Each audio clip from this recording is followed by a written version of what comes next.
Bien, buenas tardes a todos. Gracias por asistir a la presentación del facsímil de Alonso Álvarez de Pineda. Me gustaría empezar agradeciendo a la señora consejera de Educación y Cultura. En estos momentos tan difíciles, estar aquí significa algo importante para el CSETI. Yo creo que el CSETI ha sido siempre cultura, siempre hemos estado en esa relación del CSETI con la Consejería de Cultura, y creo que es para nosotros muy importante la presencia. También quería agradecer al patrono del CSEFI, don Enrique Sánchez Goyane, pues el hecho de esta participación en este manual, que yo creo que es para el centro extremeño un honor estar aquí, sobre todo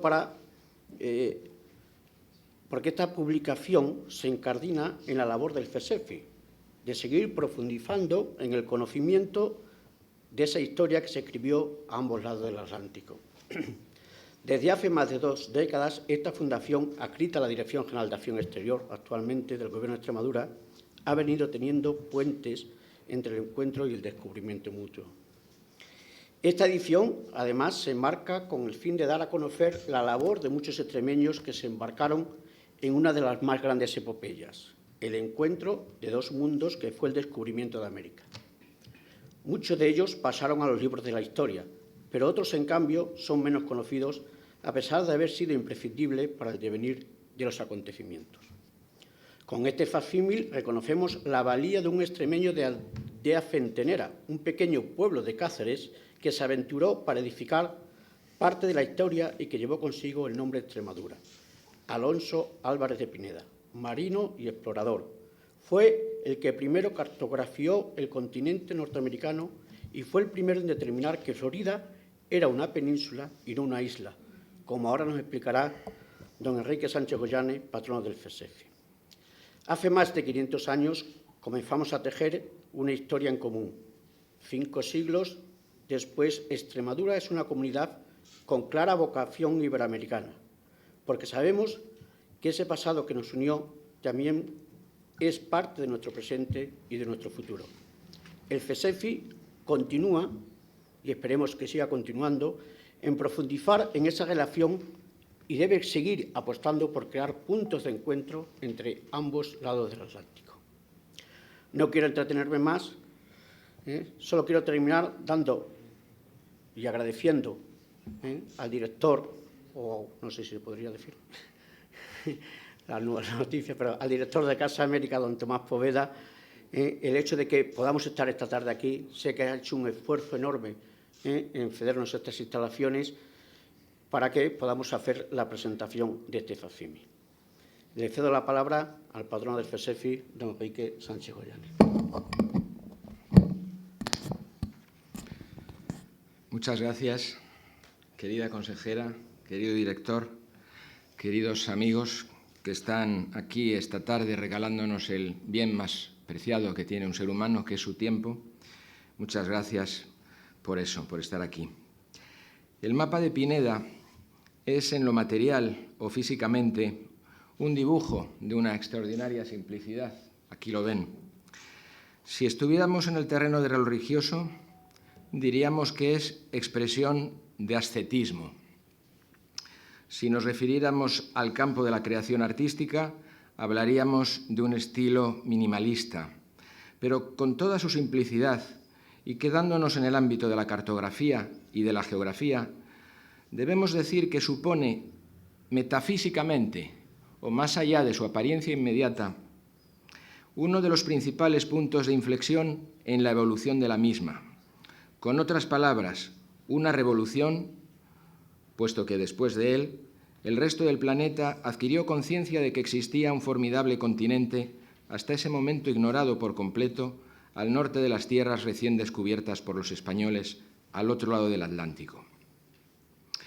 El descubridor de Norteamérica, Juan Ponce de León, atisbó por primera vez la costa de ese territorio muy probablemente el 27 de marzo de 1513, cuando la nao Santa María de la Consolación, que él capitaneaba, llegó a la última puntita de la punta meridional del extremo de la derecha, que eso más o menos equivalía, como digo, a Cayo Oeste, Key West. Siguió ascendiendo por esa misma costa oriental en dirección norte y el 3 de abril, al amanecer, con el sol despuntando a sus espaldas, desembarcó y tomó posesión para la corona de Castilla de lo que en el mismo acto ritual bautizó como Florida. Inmediatamente él y sus hombres dieron gracias a Dios. Esa fue la primera vez que sobre el territorio continental norteamericano se dio gracias a Dios y se usó para ello, evidentemente, la lengua española. En 1565, Pedro Menéndez de Avilés arribó hasta el mismo punto al que había llegado Ponce en su primer viaje, tras haber estudiado los documentos existentes del mismo e incluso tras haberse reunido con su nieto en San Juan de Puerto Rico, el conocido como Juan Ponce de León II. Y allí Menéndez fundó la ciudad de San Agustín, la que es hoy ciudad más antigua dentro del territorio continental de los actuales Estados Unidos. Cumple 450 años en 2015, pues.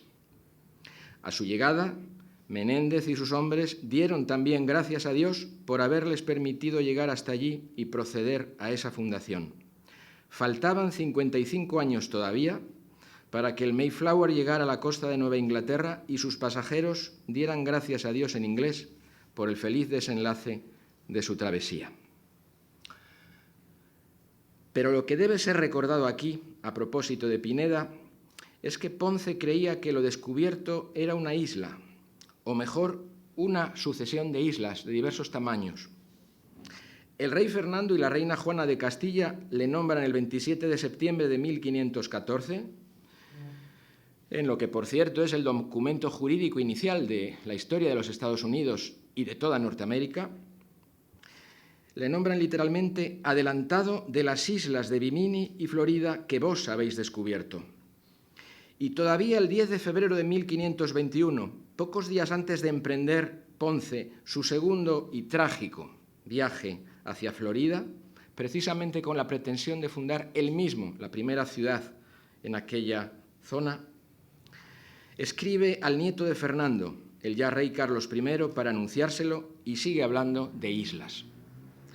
Sin embargo, lo que no sabía Ponce por la lentitud en las comunicaciones, entonces es lo que sabemos hoy, que en 1519 el extremeño Alonso Álvarez de Pineda, nacido, como se ha dicho aquí, en la pequeña aldea centenera Cáceres en 1494, había navegado por la costa occidental de Florida hacia el norte y luego en dirección al oeste, y había comprobado que no era isla sino península y que formaba parte de un territorio gigantesco. Pineda había hecho este descubrimiento al frente de una expedición auspiciada por el gobernador de Jamaica, Garay, el cual le marcó como objetivo comprobar si existía un paso por esas latitudes hacia China.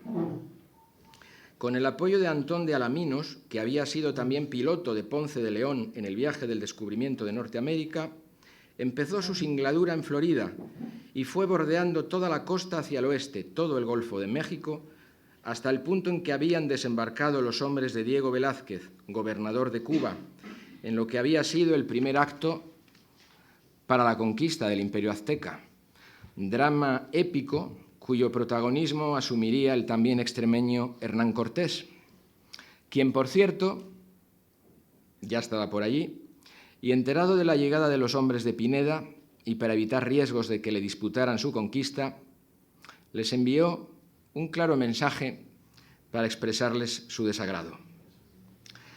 De este modo, Pineda constató que al norte de las tierras hasta entonces descubiertas, al norte de las Antillas y de los archipiélagos menores al este de las mismas, se extendía un gigantesco territorio continental. El perfil de su rostro se asomaba al mundo con esa línea continua que él fue recorriendo a lo largo de 9 meses. La costa de los actuales Florida, costa occidental, Alabama, Mississippi, Luisiana y Texas. Y al ver ese rostro desconocido asomarse tímidamente por primera vez al mundo de lo conocido, Pineda lo fotografió, entre comillas, para levantar acta de su existencia, o en puridad con las técnicas de su tiempo, lo cartografió. y alumbró así el primer mapa que reveló a todos el perfil de un nuevo continente, el norteamericano. Por eso se ha llegado a escribir del mismo que, por ejemplo, es el primer documento de la historia de Texas. Chipman, por ejemplo, lo dice, ya que naturalmente detalla accidentes geográficos conocidos por primera vez, pero también explorados por primera vez por los europeos. Pineda, en el curso de esa navegación, por eso duró lo que duró, se adentró por el río Mississippi, al cual, por cierto, bautizó como Río del Espíritu Santo, así como por la bahía a la que puso el nombre que aún conserva hoy, Corpus Christi. Todo eso es lo que está detrás de las escuetísimas anotaciones que aparecen en el mapa, intercaladas. En la parte superior, que es la que nos interesa, pues la inferior se refiere a territorios ya antes conocidos, y desde la derecha, la punta meridional de Florida, hacia la izquierda, nos encontramos con las siguientes.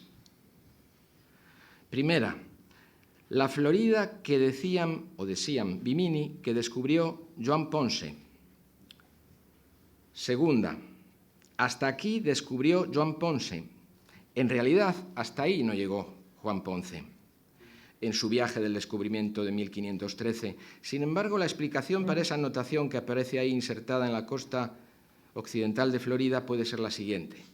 El piloto Antón Alaminos, que viajaba con Pineda, fue encargado por Ponce en octubre de 1513. El viaje de Ponce, el descubrimiento duró, como saben ustedes, desde marzo hasta octubre de ese año, 1513.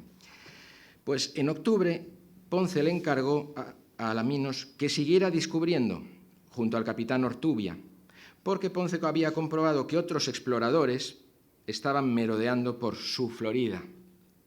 Y a fin de evitar que se apropiaran de la misma, adelantó su regreso a San Juan para informar al rey Fernando. Luego, de hecho, vendría a España, unos meses después, en 1514, que es cuando además el rey Fernando le da en mano su título como adelantado de la Florida en Valladolid.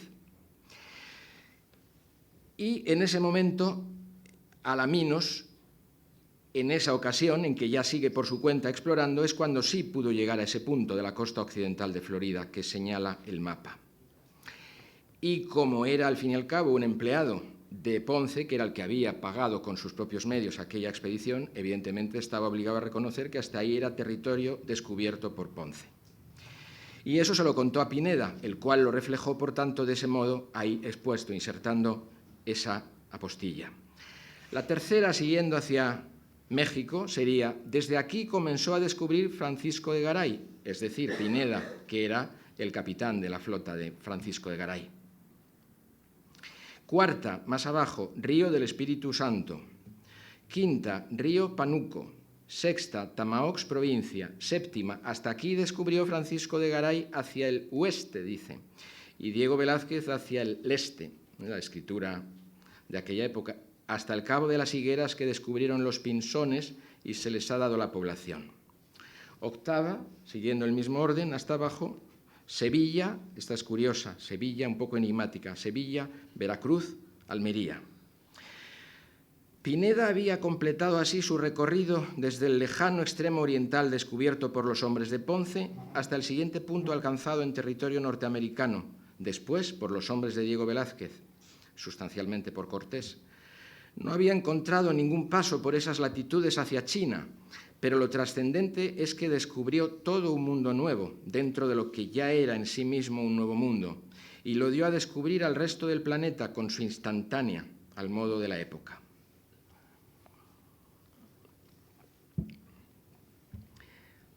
No hay certeza absoluta sobre las circunstancias, pero parece que Pineda, recordemos, un muchacho de 20 y pocos años, junto a su madre, que se le había llevado, que cuánto dista esto del retrato arquetípico del conquistador español sanguinario, etcétera, ¿verdad? Pereció en un ataque de los nativos por su deseo de quedarse a montar una colonia en el territorio por él descubierto, como defiende, por ejemplo, Weddell en la historiografía norteamericana. Tras haber enviado con sus hombres el mapa y su relato al gobernador Garay, que debió de llegarle a lo largo de 1520. Este elaboró a continuación un memorial de todo ello, y en 1521 una cédula del rey, sintetizando los anteriores hechos y acompañada del mapa de Pineda, reconoció a Garay sus derechos sobre los nuevos territorios descubiertos en esa expedición. Desde entonces pasó a formar parte de los fondos del Archivo General de Indias, donde siguen custodiados hoy. El valor jurídico, por lo tanto, no se les escapa de este mapa, porque unido a eso que acabo de citar, esa cédula del rey, sirvió para trazar la demarcación de la jurisdicción territorial entre la zona de la derecha, según el mapa, es decir, la Florida de Ponce, la zona de abajo, la zona de México, la Nueva España, que seguiría, y la zona central, que en principio iba a estar asignada a Garay, y así el rey se lo reconocía. Lo que pasa es que, como también saben ustedes, luego Hernán Cortés fue muy hábil y acabó apropiándose también de esos territorios, así de esta manera descubiertos y así de esta manera ganados para Garay. Esa es la historia de este dibujo simple, el acta notarial de la aparición ante el mundo del primer perfil del rostro de Norteamérica. Da fe de eso, pero de mucho más, de cómo la mayor parte de sus habitantes vive en territorios que fueron descubiertos y primeramente explorados por los españoles. Y no solo, por cierto, ya que nos acompañan aquí, nos han hecho ese honor dos profesores de México, de la Universidad Autónoma del Estado de México, director y subdirector de su Centro de Investigación Jurídica, por la relevancia jurídica que precisamente tiene también este documento. No solo en México ocurre esto, sino en toda Norteamérica. La mayor parte de sus habitantes, podemos decirlo, podemos afirmarlo, viven en territorios que fueron descubiertos y primeramente explorados por los españoles, que incluso una mayoría también vive en ciudades que tienen origen en fundaciones a las que se puso un primer nombre en español, desde la Alta California hasta los Cayos de Florida, y que en definitiva son sus raíces los esfuerzos denodados de muchos hombres que, frente a leyendas negras, mayoritariamente pensaban que su primera razón para estar al otro lado del Atlántico era el trasplantar allí un sistema de valores que creían digno de ser defendido, incluso con la vida, la cual por ello entregó más de uno, como Ponce de León, cuando fue a fundar la primera ciudad en Norteamérica. Lo que se encuentra es que los hombres de Diego Velázquez han estado ya antes allí, se han llevado 300 indios, han sembrado en definitiva el odio, y entonces él llega y tiene que cosechar la venganza, y lo flechean, lo matan. Pues incluso él, que llevaba, por cierto, en su tripulación negros libres, nativos libres y, por supuesto, castellanos, y quería fundar la primera colonia en verdadera libertad allí, pues incluso él es un ejemplo. Pues como Ponce de León, Álvarez de Pineda, el primer fedatario cartográfico de la misma, sin duda los más genuinos representantes de este tipo de descubridores, para orgullo nuestro y también de los propios actuales pobladores de aquellos territorios. Muchas gracias. Muy bien, muchas gracias, profesor Enrique. Creo que ha quedado perfectamente claro el dibujo tan simple, pero bien explicado por el profesor. Tiene la palabra nuestra consejera de Educación y Cultura, doña Trinidad. Buenas tardes. Muchísimas gracias, director del CSECI, Joaquín Teixeira, profesor Enrique Sánchez Goyanes, anfitriones de Casa de América, profesores de la Universidad Mexicana, señoras y señores. Es un honor y una satisfacción que quizá uno de mis últimos actos públicos como consejera de Educación y Cultura del Gobierno de Extremadura y como historiadora que soy de la antigüedad, sean precisamente aquí en esta Casa de América, con la que nos unen enormes lazos porque Extremadura no se concibe sin América. La presencia extremeña en América es indisoluble. Hace unos días se clausuraba una magna exposición comisariada por un buen colega y amigo, el profesor Martín Almagro Gorbea, anticuario de la Real Academia de la Historia, en el canal de Isabel II sobre Hernán Cortés. Lo parangonaba el profesor Almagro con Alejandro Magno y con César, emulando quizá y sobre todo reivindicando la formación cultural de peso y clásica que tuvo Hernán Cortés, que conoció los textos antiguos, que conoció la épica clásica. En buena medida fue una parte de su formación intelectual para la empresa que le esperaría en su futuro a lo largo de la historia. Los procesos de traslación histórica son muy similares. De la misma manera que también hace unos días conocíamos por la prensa que se acababa de descubrir el Palacio de Aníbal en nuestra Cartagena actual, que no es otra cosa que una fundación bárquida, la Cartago Nova, la Nueva Cartago, traída por los cartagineses del norte de África a la península ibérica. Estos seres que conformaron esa unión entre dos mundos, el viejo mundo y el nuevo mundo, hicieron un proceso de aculturación similar, fundaron nuevos territorios y les dieron los nombres de su propio origen. ¿Qué cosa mejor que llevar tu propio linaje, tu propio origen a un nuevo territorio, dándole tu terminología?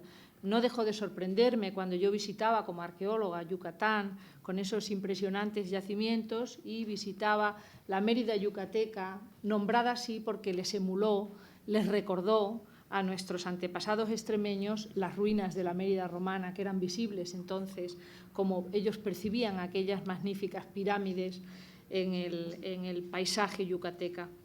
Pues bien, nos encontramos hoy aquí para presentar esta muestra sólida de esa relación fundamental que existe entre el continente americano y Extremadura, porque este primer mapa, para mí una de mis asignaturas predilectas era la diplomática y la paleografía, y cuando recibí el manuscrito estuve intentando aferrarme en leer y en comentar, antes lo comentábamos antes de subir, toda esa terminología y la cesura que él establece, casi jurídica, como si de una frontera se tratara, de esa línea de control del territorio. Pues como digo, este mapa nos da idea que la magnitud de lo que iba a ser Norteamérica tiene cuño extremeño.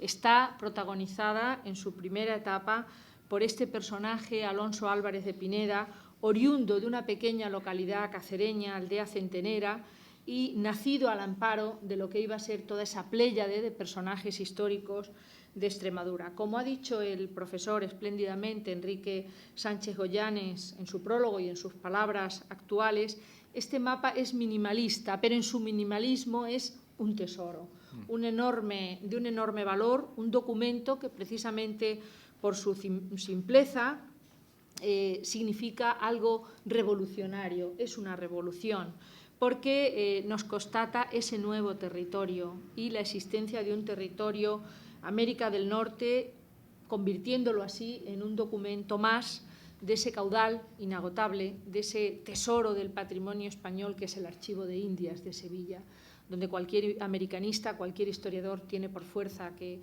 pasar siquiera por la puerta para imbuirse y conocer esos fondos espléndidos, porque dentro de la cartografía, ya desde la antigüedad, los viajes de Pausanias, el propio Estrabón, las narraciones de César en la Guerra de las Galias, podríamos citar miles de ejemplos de narraciones históricas que describen esos territorios y que los cartografiaron con esa idea de dejar y delegarnos ese conocimiento de esos pueblos, en ese espíritu de llevar una nueva cultura a un nuevo territorio, en un proceso de colonización tan viejo como el ser humano, como los Australopithecus que colonizaron desde África el continente europeo. Por eso Pineda fue el primero que percibe y comprueba que Florida no es una isla, que Florida es un territorio donde hay más allá. Los antiguos llamaban al Atlántico el ignotus oceanus, es decir, el océano desconocido, porque sabían que había algo más allá. Quizá no se aventuraron, o si lo hicieron no nos dejaron textos que nos aclararan hasta qué punto, pero sí el Atlántico fue una auténtica autopista de la antigüedad. Las naves romanas y las naves fenicias surcaban el Atlántico hacia las islas británicas, hacia el norte de Europa y viceversa. Los vikingos en el siglo X bajaron a Sevilla y fondearon a lo largo de toda la costa del Atlántico. No en vano el puerto de Olisipo, la antigua Olisipo romana, actual Lisboa, fue un auténtico rompeolas de ese tráfico marítimo que desde, insisto, época fenicia está constatado a lo largo y ancho de todo ese elemento marítimo. Pues bien, este documento, este primer documento cartográfico lo firma un extremeño y creo que yo como consejera de Educación y Cultura, como extremeña y como historiadora, me siento enormemente satisfecha y felicito al CSECI muy sinceramente y al profesor por el trabajo espléndido que se ha hecho, por reivindicar esa importancia histórica de lo sencillo, de lo que a veces puede pasar desapercibido, pero que desde el punto de vista científico tiene un enorme valor, porque creo que la edición facsimilar de este documento sin duda hace no solo que nos sintamos los extremeños orgullosos de nuestro papel en esos nuevos territorios, sino también que demos a conocer a los jóvenes, a los ciudadanos del futuro, de ese mundo global, un mundo global que se inicia precisamente con el descubrimiento del Pacífico con otro extremeño, con Vasco Núñez de Balboa. Por tanto, creo que a través de estos sencillos trabajos de ediciones, de instituciones culturales, se abre un capítulo importante, se le da justo memoria a esa aventura americana, a esa epopeya que realizaron los extremeños y otros muchos habitantes, como Ponce de León. Aquí nos acompaña el alcalde de la población de donde nació Ponce de León. Un capítulo de nuestra historia enormemente fascinante, como decía el profesor, también con sus luces y sus sombras. Todos los acontecimientos históricos son objetos de revisión, de análisis, de controversia, de debate, porque los procesos de colonización, al fin y al cabo, siempre tienen un componente de aculturación, de superposición cultural.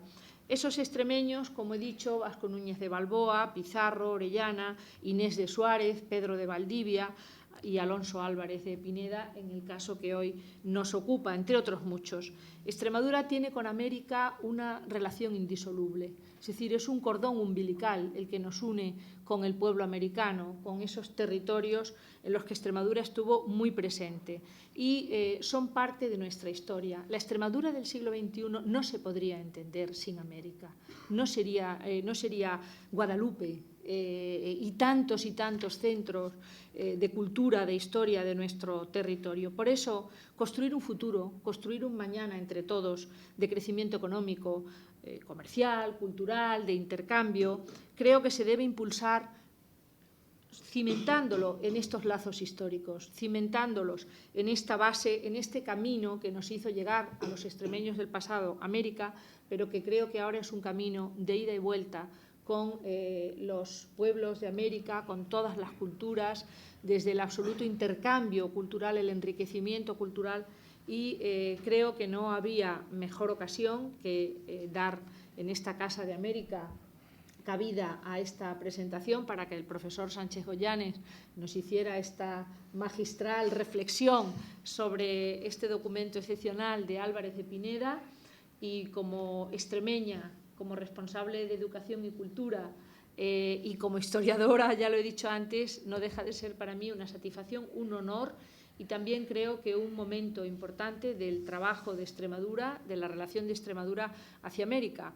A todos los que nos acompañan, particularmente a los profesores de la Universidad Mexicana, agradecerles su compañía, su presencia y poner a su disposición nuestra Extremadura, que no es una tierra extrema y dura, como a veces por simplismo se quiere presentar, es aquella tierra que se encuentra al extremo del Duero, que ya en época romana su territorio recibe un nombre, la provincia transduriana, la que está tras atravesar el Duero. Así aparece mencionada en documentación del Bajo Imperio Romano, que fue la antigua Lusitania, que nos unió con otro territorio histórico y hermano como es Portugal, que también protagonizó con Extremadura esa salida hacia el Atlántico, ese nuevo mundo, ese descubrimiento de los nuevos mundos.